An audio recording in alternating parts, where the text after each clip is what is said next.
Assalamualaikum warahmatullahi wabarakatuh. Waalaikumsalam warahmatullahi wabarakatuh. Hamdan lillah wassalatan wassalaman ala rasulillah Sayyidina Muhammadin ibni Abdillah wa ala alihi wa sahbihi wa man wala, amma ba'du. Di pagi hari ini, hari Kamis tanggal 26 Desember 2019, nikmat Allah tak berkurang kepada kita. Semoga perkumpulan kita, halakoh kita dicatat sebagai salah satu bentuk syukur atas nikmat-nikmat itu. Semoga menjadi wasilah pembuka nikmat-nikmat yang lain, pembuka rahmat Allah, pembuka pintu-pintu ampunan dan keridhoannya. Amin ya Allah ya Rabbal Alamin. Sekarang sudah sampai pada surah Yasin ayat 50. Kita baca bersama-sama terlebih dulu ayatnya.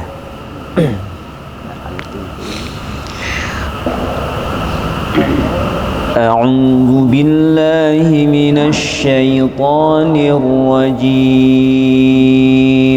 Ayo. A'udzu billahi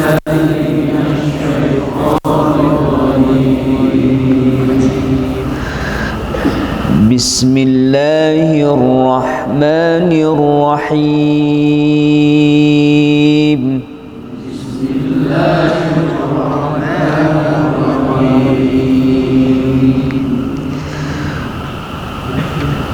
فلا يستطيعون توصية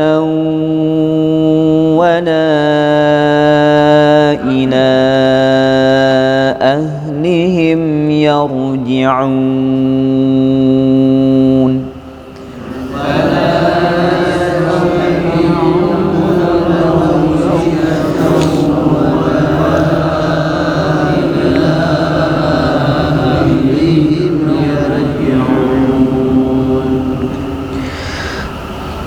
Sadaqallahul azim.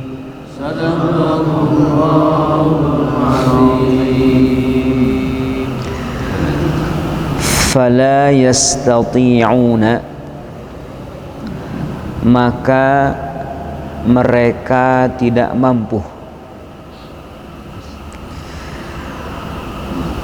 Mereka yang pada ayat 48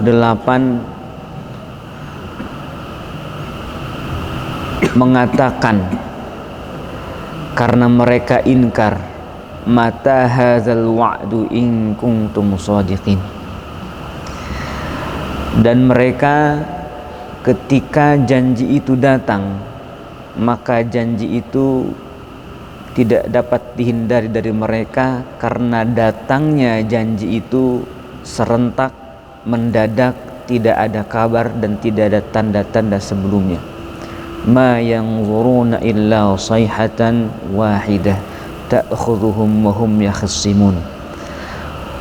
Maka karena hari kiamat itu datangnya mendadak, karena janji yang telah ditetapkan oleh Allah itu datangnya mendadak, tidak ada kesempatan melihat tanda-tanda apapun, maka mereka tidak mampu.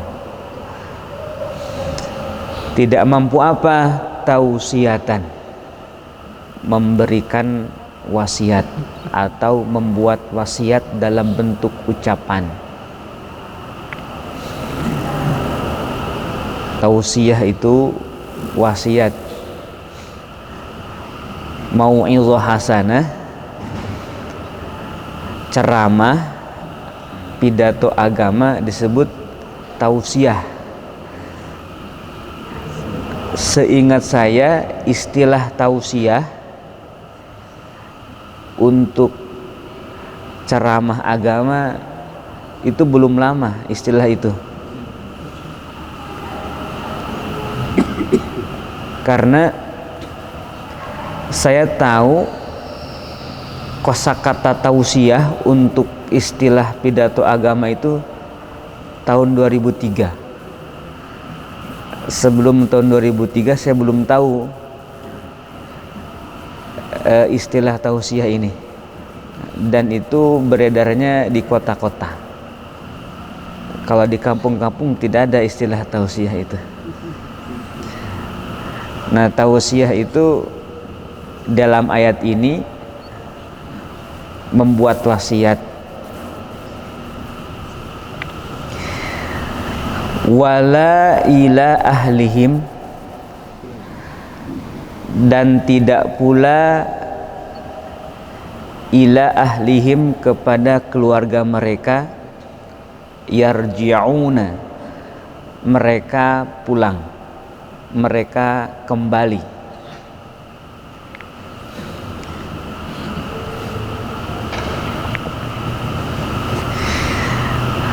Ayat ini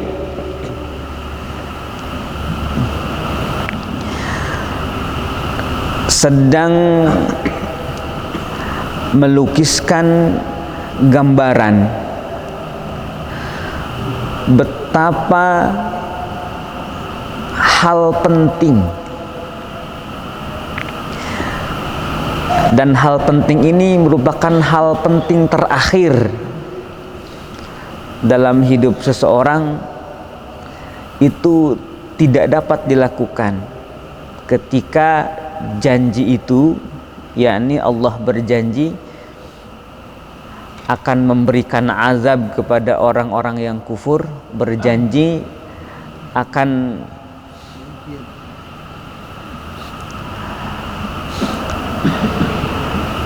merealisasikan hari kiamat, hari kehancuran semesta. Itu direalisasikan oleh Allah Subhanahu wa ta'ala.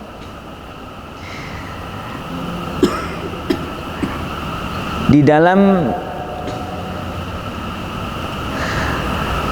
Al-Quran itu ada al-kizbu, artinya bohong. Waktu itu telah dibahas, ada bohong yang terkait masa lalu, ada bohong yang terkait masa depan. Bohong yang terkait masa lalu, ada yang masih ingat hari Kamis yang kedua di bulan Desember ini? Itu disebut al-kizbu, artinya bohong. Misalkan ada orang mengatakan datang ke masjid Az-Zikra kemarin, padahal dia tidak datang. Itu namanya al-kizbu, bohong.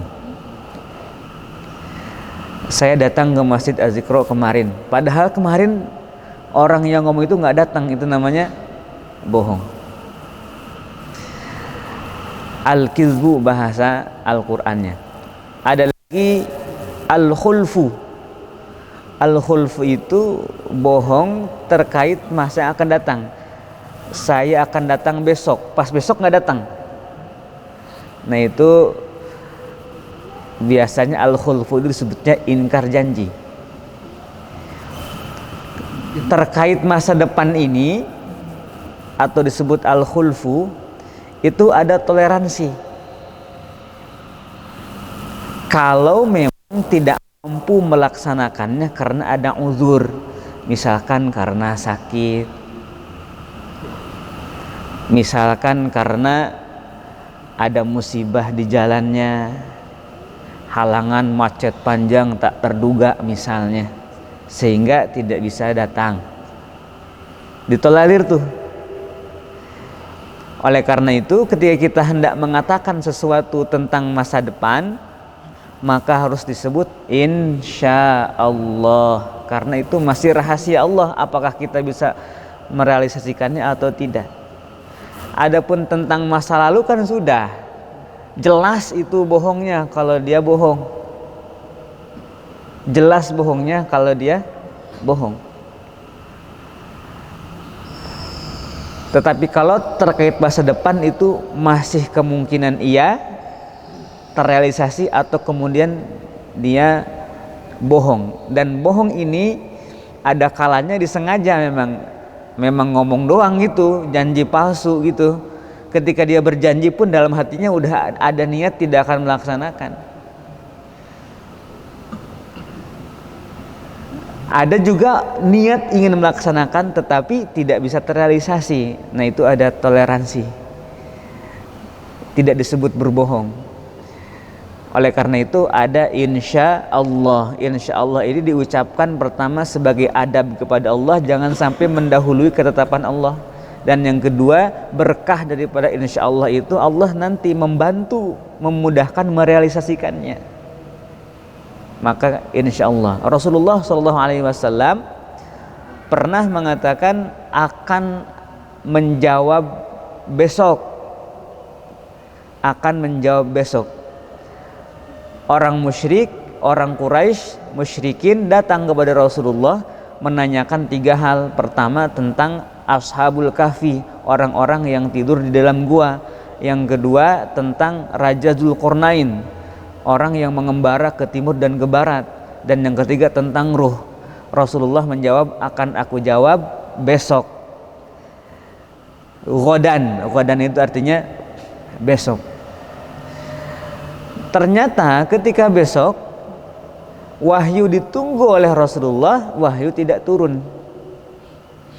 Bahkan itu sampai 15 hari dalam sebuah riwayat tidak turunnya. Lama sekali. Sampai kemudian orang-orang yang bertanya itu, dan ini memang pertanyaannya pertanyaan jebakan. Pertanyaan jebakan, karena orang-orang Quraisy ini ingin melontarkan pertanyaan yang tidak bisa dijawab oleh Rasulullah. Maka sebelum mereka bertanya, mereka itu datang dulu ke Madinah, bertemu dengan orang-orang Yahudi. Kata orang-orang Quraisy, kira-kira apa pertanyaan kepada seorang yang mengaku Rasul ini? Kata orang Yahudi, tanyakan 3 hal ini. Kalau dia bisa menjawab, dia benar Rasul. Kalau tidak bisa menjawab, dia bukan Rasul. Pas besok ditunggu-tunggu setelah ditanya, Rasul tidak menjawab karena wahyunya belum turun. Kan Rasulullah itu kan jawabannya selalu berdasarkan petunjuk Allah, wahyu. Ini wahyu nggak turun, dia nggak bisa jawab. Emang kalau manusia biasa nggak bisa jawab, malah ngarang jawabannya. Wah, nanti kalau nggak menjawab nih bisa jatuh citra nih gitu kan. Justru Nabi ini malah benar, jujur. Ya, kalau tidak bisa menjawab karena memang jawaban itu harus datang dari Allah, ya tidak menjawab. Apa yang terjadi di tengah-tengah mereka di Quraisy itu, Muhammad tidak bisa menjawab. Dan persoalannya juga katanya mau dijawab besok, ternyata enggak. Bohong juga tuh jatuhnya itu. Ya, padahal sebenarnya itu yang namanya ghadan itu nggak bohong sebenarnya. Besok itu bisa lusa, bisa hari kiamat juga besok. Sebenarnya jawaban itu, karena para nabi itu selalu punya jawaban yang tidak bohong. Ya, inni fa'ilun dzalika ghadan, aku akan melakukannya besok. Itu sebetulnya nggak bohong juga, bahkan berjarak sampai bertahun-tahun juga. Yang penting terrealisasi itu nggak bohong. Makanya dalam surah Al-Hasyr itu wal tanzur nafsum ma qaddamat lighad. Lighad itu bukan hari esok yang hari esok ini, tetapi hari esok maksudnya hari kiamat. Jadi tidak bohong sebenarnya. Toh pada akhirnya dijawab juga, meskipun pemikiran pemahaman orang Quraisy saat itu yang disebut besok itu adalah besok betulan setelah hari ini, ma ba'da hadzal yaum, hari setelah hari ini. Padahal hari setelah hari ini tuh nggak mesti langsung, bisa lusanya, bisa hari berikutnya lagi, bisa seterusnya sampai hari kiamat. Jadi nggak pernah ada kebohongan. Bahkan Nabi Ibrahim saja disebut pernah berbohong, padahal sebenarnya itu tidak berbohong, yaitu ketika mengatakan yang telah melakukan pengrusakan ini adalah patung yang besar ini. Itu kan bohong sebenarnya itu, karena yang melakukan siapa? Nabi Ibrahim. Tapi itu nggak bohong, hanya narasinya saja. Memang dalam Al-Quran itu bal fa'alahu kabiruhum hadza, bal fa'alahu kabiruhum hadza, melainkan fa'alahu, telah melakukannya. Siapa yang telah melakukan? Sebenarnya yang melakukan itu Nabi Ibrahim, ya Ibrahim telah melakukan itu. Kabiruhum hadza, kabiruhum itu dalam nahwu sebutnya mubtada, hadza itu khabarnya. Kabiruhum, patung yang besar itu adalah ini. Patung yang besar adalah ini. Jadi patung yang besar ini, melainkan telah melakukannya, yaitu Ibrahim melakukan patung yang besar ini. Tapi dicepetin ngomongnya, telah melakukannya patung yang besar ini. Itu. Jadi tetap tidak bisa disebut berbohong, ya. Atau seperti ini, kan kata Nabi Ibrahim pernah berbohong 2 kali, katanya, dalam hadis itu kan. Tapi itu sebetulnya bukan berbohong, tapi sebut saja itu memang berbohong untuk kemaslahatan. Tapi ditelisik itu nggak ada bohongnya, karena semuanya fakta, ya. Kata-katanya itu pernah juga mengatakan kepada Siti Sarah, nanti kalau penguasa ini nanya siapa kamu, maka katakan aku adalah saudaranya. Jangan bilang suami, bilangnya saudara. Itu kan bohong lagi itu, tapi itu nggak bohong. Maksud kan namanya saudara kan bisa saudara seiman, saudara kandung, dan lain sebagainya. Dan di Mesir itu memang tidak ada yang saudara seiman kecuali Nabi Ibrahim doang di situ. Jadi saat itu Nabi Ibrahim bersama Siti Sarah itu ke Mesir, dan disitulah menjadi wasilah kemudian nanti Siti Sarah dikasih oleh penguasa Mesir itu yang bernama Siti Hajar sebagai yang membantu, sebagai asisten rumah tangga, atau disebut budak ya pada saat itu, Siti Hajar. Nah, hari kiamat ya nggak perlu dikatakan kapan datangnya. Yang jelas datangnya itu adalah ma yanzuruna illa sayhatan wahidah ta'khudhuhum wa hum yakhissimun fala yastati'una tawsiyatan wala ila ahlihim yarji'un. Dari ayat fala yastati'una tawsiyatan wala ila ahlihim yarji'un ini ada wasiat di sini. Wasiat itu adalah kalimat terakhir yang paling penting. Ya. Yang namanya wasiat itu pasti paling penting ini. Paling penting. Sesuatu ya, kalimat terakhir yang sangat penting dalam hidup seseorang. Disebutnya tausiyah.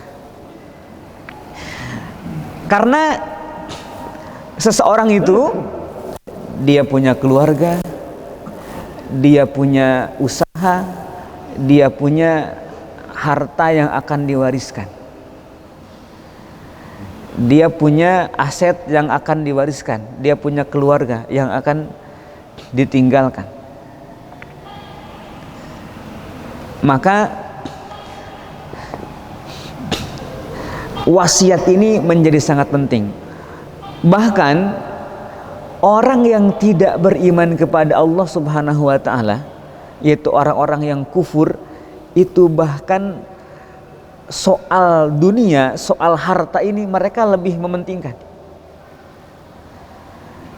Agar siapa yang mengurusnya, agar jatuh ke tangan siapa, kemudian hal-hal yang lain. Dan tausiah ini sifatnya ucapan sebenarnya. Tausiah ini sifatnya ucapan kalau tausiah. Makanya kita tausiah itu kan ada acara apa pidato tersebut tausiah itu mungkin karena sifatnya ucapan itu. Ucapan itu adalah hal perbuatan manusia yang paling mudah untuk dilakukan. Yang namanya berbicara itu paling gampang. Tidak perlu keahlian khusus untuk hanya mengucapkan sesuatu. Tidak perlu ilmu khusus untuk bisa mengucapkan sesuatu. Jadi tausiah itu pertama tentang hal yang penting, yang kedua tentang hal yang terakhir, dan yang ketiga tentang yang mudah dilakukan karena sifatnya ucapan. Tetapi sebegitu penting pun itu dan sebegitu bersejarah lah ibaratnya hal itu, dan seberapa mudah pun mereka tidak bisa melakukannya karena begitu cepatnya azab itu datang. Begitu cepatnya azab itu datang. Wala ila ahlihim yarji'un.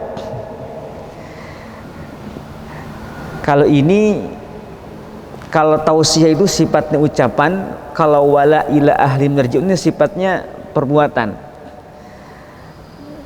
Seseorang yang sedang berada dalam perjalanan atau biasanya memang orang itu bekerja tidak di rumahnya tetapi di kantornya. Kalau zaman dulu itu di sawah, kebun gitu ya. Kalau sekarang di kantor dan lain-lain, itu pasti setiap hari untuk bekerja dia meninggalkan istrinya, dan azab itu tidak nunggu mereka pulang dulu ke rumah ngasih tahu keluarganya. Azab itu datang dimanapun orang itu sedang berada. Sedang di kebun nggak bisa balik dulu ke rumah, sedang di kantor nggak bisa balik dulu ke rumah, dimanapun juga nggak bisa kemana-mana. Sudah di situ. Ini saking cepatnya. Tausiah itu terkait harta, tidak bisa diwasiatkan. Ahlim terkait keluarga. Harta dan keluarga ini ya itu menjadi hal penting menurut orang-orang yang kufur ini. Makanya ada ayat yang lain, innal ladzina kafaru lam tughniya anhum amwaluhum wala auladuhum. Mereka itu merasa kuat dengan harta dan merasa kuat dengan banyaknya orang keturunan yang membantunya, merasa bangga. Dalam hal ini Al-Quran pun melarang kepada orang-orang yang beriman jangan sampai harta dan keluarga itu melalaikan dari zikir kepada Allah Subhanahu wa ta'ala. Karena ternyata ada harta, ada keluarga yang menjadikan seseorang itu kufur kepada Allah. Karena lebih penting hartanya, lebih penting keluarganya daripada Allah. Makanya orang mukmin, ya ayyuhalladzina amanu la tulhikum amwalukum wala auladukum an zikrillah. Wahai orang-orang yang beriman, janganlah kamu dilalaikan oleh hartamu, oleh keluargamu, oleh anak-anakmu dari zikir kepada Allah, dari mengingat Allah Subhanahu wa ta'ala. Ya kalau misalkan orang mukmin hari kiamat terjadi, ya hari kiamat terjadi, harta yang namanya orang mukmin dia nggak mikirin harta, nggak mikirin. Artinya begini, orang mukmin itu ketika hari kiamat terjadi juga nggak risau. Harta punya Allah ini, keluarga pun juga titipan Allah ini, jadi nggak risau bagi orang mukmin. Nah ayat ini lagi berbicara tentang bagaimana risau dan menderitanya orang-orang yang bergantung kepada itu semua.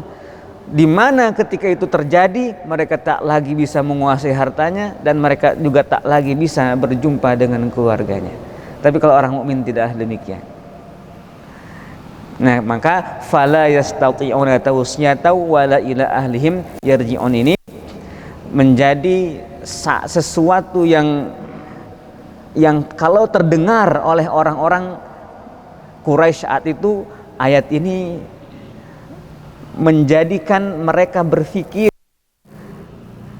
bahkan bisa jadi kata-kata ini menyebabkan dalam diri mereka itu ada iman gitu, hendak beriman. Setiap ayat Al-Quran yang didengarkan itu hampir mendorong mereka beriman. Misalkan ada contohnya, dulu itu orang yang paling kaya di Mekah namanya Al-Walid bin Mughirah. Al-Walid bin Mughirah itu hampir beriman itu. Ya, hampir beriman. Kalau ketika mendengarkan Al-Quran ini, kan ada Walid bin Mughirah, ada Abu Jahal. Itu di antara rutinitasnya itu, saking tidak sukanya kepada Rasulullah, selalu mengintip ketika Rasulullah sedang baca Al-Quran menjelang subuh.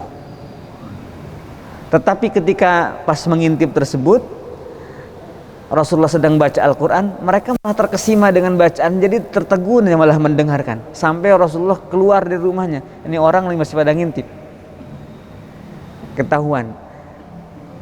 Maka di dalam surah Al-Muddatsir itu ada summa nazar, summa abasa wa basar.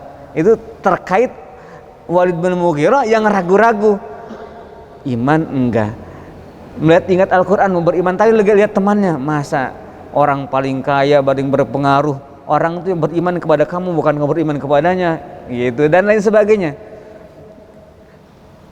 menutupi kemudian keinginannya untuk beriman. Dan pada akhirnya memang betul Walid bin Mughirah itu tidak dicatat dalam sejarah sebagai orang yang beriman kepada Allah Subhanahu wa taala. Ada beberapa orang di Mekah itu dahulu yang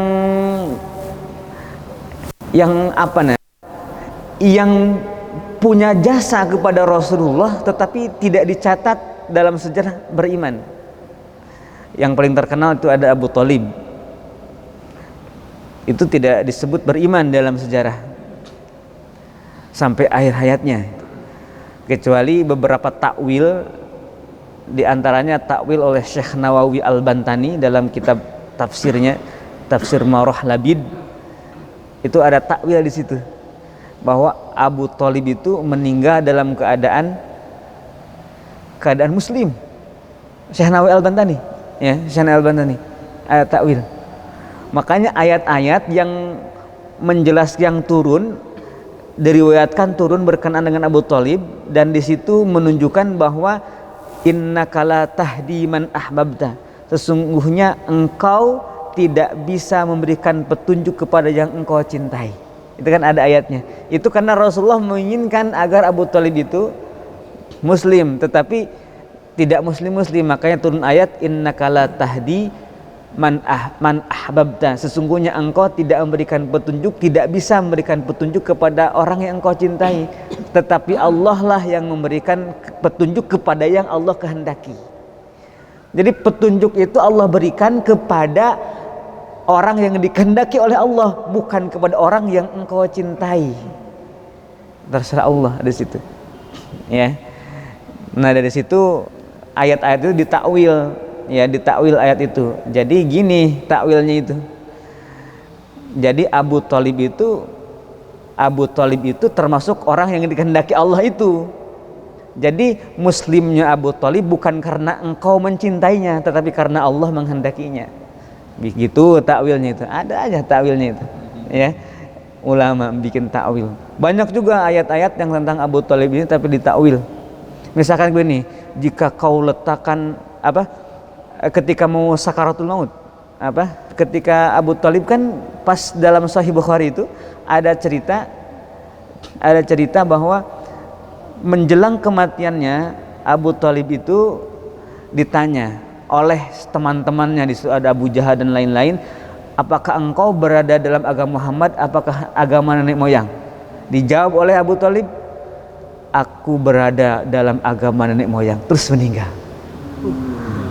Gitu kan.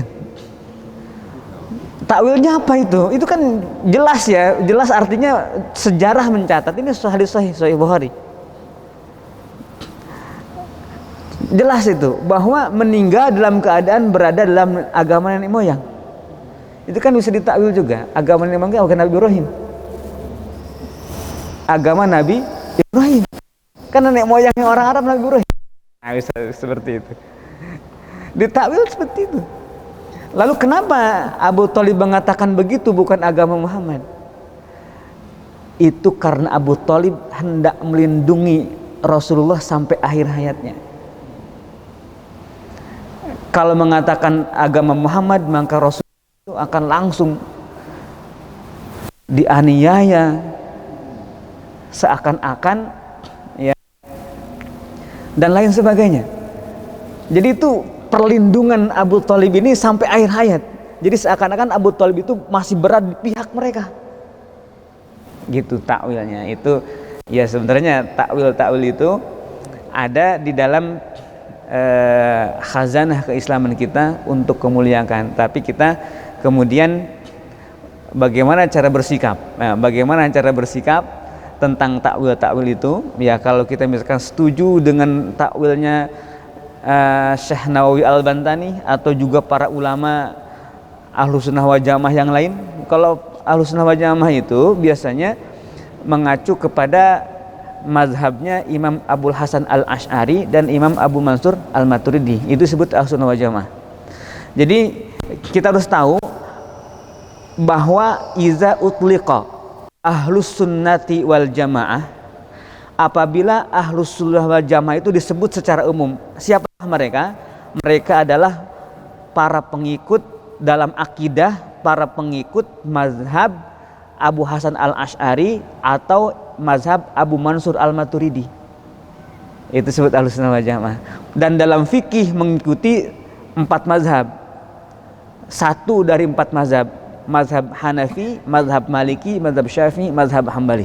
Dan dalam tasawuf mengikuti 1 mazhab, yaitu mazhab Syekh Junaid Al-Baghdadi.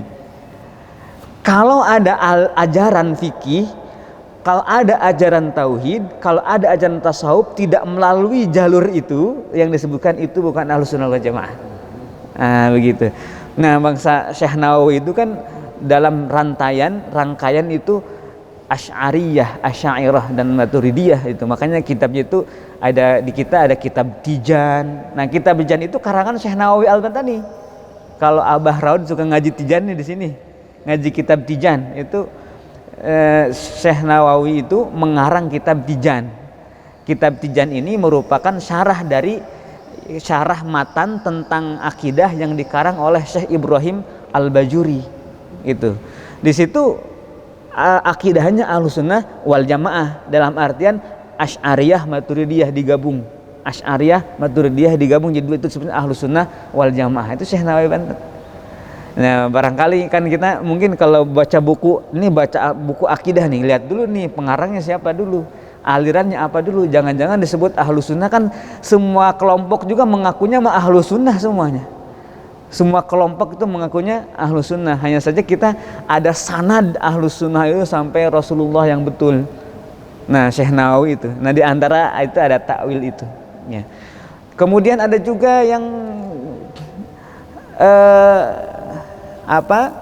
yang di Makkah itu punya jasa, di antaranya Mut'im bin Adi. Mut'im bin Adi ini tidak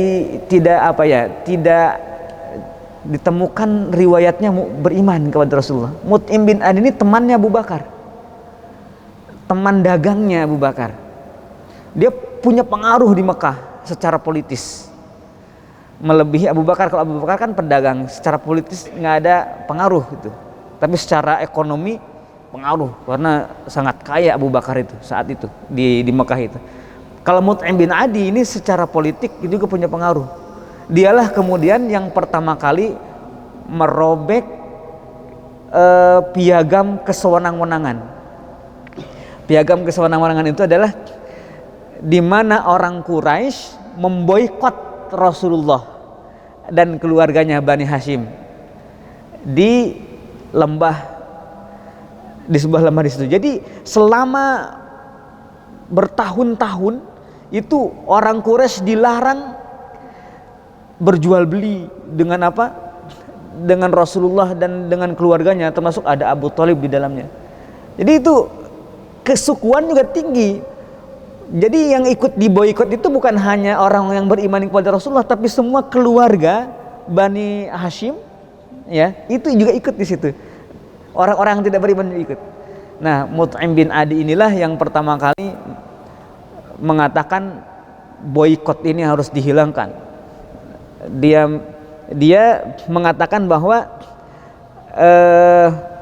ini adalah piagam kesewenang-wenangan, harus diakhiri. Maka saat itu pun juga diakhiri boikot itu. Itu jasa Mut'im bin Adi sebenarnya. Tetapi tidak ada sejarah di situ kemudian mereka beriman. Ketertarikan mereka kepada Islam itu mendengarkan ayat itu luar biasa. Di antaranya ayat ini saja, fala yastati'una tawsiyatan wala ilaihim yarji'un. Itu kalau didengarkan itu menggiring hati untuk beriman sebenarnya. Apalagi mereka yang disebut dengan lisan mereka itu, mereka ahli dalam merasakan keindahan narasi sastra. Orang saya aja yang bukan orang Arab ketika mendalami satu demi satu runtutan kata ini menemukan keajaibannya, apalagi mereka yang saat itu disebut sebagai peradaban sastra saat itu,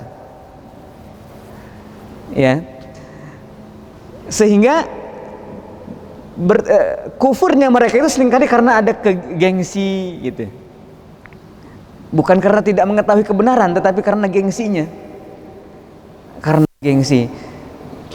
Katanya ya, yang tentang Abu Thalib tadi itu, ada yang mengatakan kenapa tidak menyatakan syahadat itu karena juga gengsi, karena gengsinya itu di situ katanya.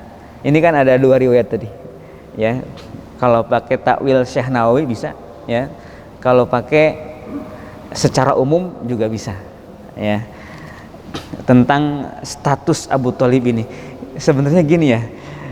Kenapa orang-orang Ahlus Sunnah wal Jamaah atau disingkat di kita jadi aswaja ya, biasanya disingkat jadi aswaja, itu sampai memikirkan ke situ. Itu juga karena kemudian nanti itu status ayahnya Rasulullah di surga atau tidak, kemudian ibunya Rasulullah di surga atau tidak, itu kan jadi ikhtilaf gitu kan. Tetapi kalau Ahlussunnah wal Jamaah ya di surga, ya, kecuali yang bukan Ahlussunnah wal Jamaah mengatakan di neraka, karena ada hadisnya memang juga, abi wa abuka finnar, ayahku dan ayahmu dalam neraka kan. Wah, itu hadisnya sahih lagi ya. Ya, kalau ada hadis sahih begitu dalam Ahlussunnah wal Jamaah itu ditakwil ke makna yang lain, ya, metode Ahlussunnah wal Jamaah itu, sehingga tidak kemudian merusak citra atau kehormatan ayah bundanya Rasulullah Shallallahu Alaihi Wasallam. Ada hadisnya memang, makanya kalau orang patokannya ke hadis itu langsung aja galak itu. Di mana? Di neraka. Karena hadis itu kan orang-orang tekstual begitu, ya, orang-orang tekstual begitu. Tetapi Ahlussunnah wal Jamaah tidak begitu, fleksibel. Lalu apa maknanya hadis ayahku dan ayahmu di neraka? Itu kan ini ada orang yang bertanya kepada Rasulullah, ya Rasul, ayahku ada di mana, di surga atau di neraka? Ya, kata Rasul, finnar, di neraka. Kan kecewa tuh yang bertanya, gitu. Yang kecewa yang bertanya orang. Makanya jangan bertanya kepada Rasulullah pertanyaan yang kalau dijawab akan jadi sedih. La tas'alu an asya'a in tubdalakum tasukum. Janganlah kamu bertanya tentang sesuatu yang apabila diterangkan jawabannya itu akan menyulitkan perasaan kamu. Dilarang. Ini ada bertanya begitu. Itu sebab ayat yang barusan itu, la tas'alu an asya'a dan seterusnya, itu karena ada yang bertanya itu. Pertanyaannya yaitu di mana ayahku, di neraka atau di surga? Finnar, kecewa. Akhirnya ketika melihat Rasulullah kecewa, orang itu kata Rasul, ayahku dan ayahmu di neraka. Jadi nggak kecewa lagi. Gitu. Yang namanya abun dalam bahasa Arab itu tidak ayah asli. Misalkan wa idz qala Ibrahimu li abihi, itu belum tentu ayah asli. Karena yang namanya abun itu bahkan ada Abu Turab gitu kan, dalam bahasa Arab itu ayahnya tanah. Abu Hurairah ayahnya kucing. Jadi yang namanya abun itu nggak mesti ayah kandung. Ayah kandung itu namanya walid wa walidin wa ma walad walid. Makanya lam yalid wa lam yulad. Itu karena konteksnya adalah anak ya. Lam yalid wa lam yulad, seperti itu. Tetapi kalau abun itu tidak mesti ayah angkat, bisa jadi paman, bisa jadi siapa saja ya yang dekat dengan orang itu, yang memberikan kontribusi mengurusnya, tapi bukan ayah aslinya. Bisa saja pamannya ya. Jadi ke situ tuh Ahlussunnah wal Jamaah buat takwilnya hadis itu. Jadi yang disebut finar itu ya tidaklah kemudian lantas menjadi ayahnya dan ibunya gitu, hadis itu. Tetapi itu narasinya dibuat begitu agar orang yang bertanya tidak kecewa. Kan pas mendengar, ya jangankan ayah aku, ayah Rasul aja di neraka, jadi nggak kecewa dia. Kira-kira begitu narasi seperti itu. Dan itu bukan untuk menjelaskan kenyataannya. Itu diantara ciri khas Ahlussunnah wal Jamaah, lentur di dalam memaknai ayat, lentur dalam memaknai hadis, dan sopan santun kepada Rasulullah SAW. Nggak berani menyebut kafir kepada pamannya yang berjasa besar, tidak berani menyebut kafir kepada ibu dan ayahnya Rasulullah SAW, tidak berani. Ada hadis seperti itu, kalau sahih ditakwil, dan itu sah takwil itu. Seperti tadi Nabi Ibrahim, saya katakan Nabi Ibrahim katanya berbohong 2 kali, pada itu nggak berbohong sebenarnya. Karena itu ininya siasat saja, hanya dalam siasat saja. Nah, seringkali orang-orang Quraisy itu kalau dia terbuka hatinya dengan Al-Quran, maka itu mudah sekali menerima Al-Quran, mudah sekali menerima kebenaran ini. Hanya saya di situ ada kesombongan lah, ada masalah kekuasaan lah, ada hal-hal duniawi yang lain yang kalau dia beriman itu akan lepas semua kekuasaan itu di pikirnya. Ya, orang yang punya misi kebenaran dia nggak memikirin kekuasaan, tetapi orang yang punya tujuan kekuasaan dia mau beriman itu mikir-mikir, nanti dagang saya gimana, nanti kekuasaan saya gimana, dan lain sebagainya, kehormatan saya gimana. Jadi mikir itu kehormatan, kekuasaan dunia saja, dan nanti kekuasaan dunia dan yang dibanggakan itu tidak ada gunanya lagi ketika azab itu terjadi. Fala yastati'una tausiyatan wala ila ahlihim yarji'un. Mudah-mudahan ayat ini hanya terjadi kepada orang yang tidak beriman saja. Kita ini semoga diberikan kemudahan oleh Allah Subhanahu wa taala, di mana kita tidak merasakan sulitnya hari kiamat, tidak merasakan huru-hara yang mengerikan di hari kiamat. Amin ya Allah ya rabbal alamin. Demikian yang bisa dijelaskan. Wassalamualaikum warahmatullahi wabarakatuh.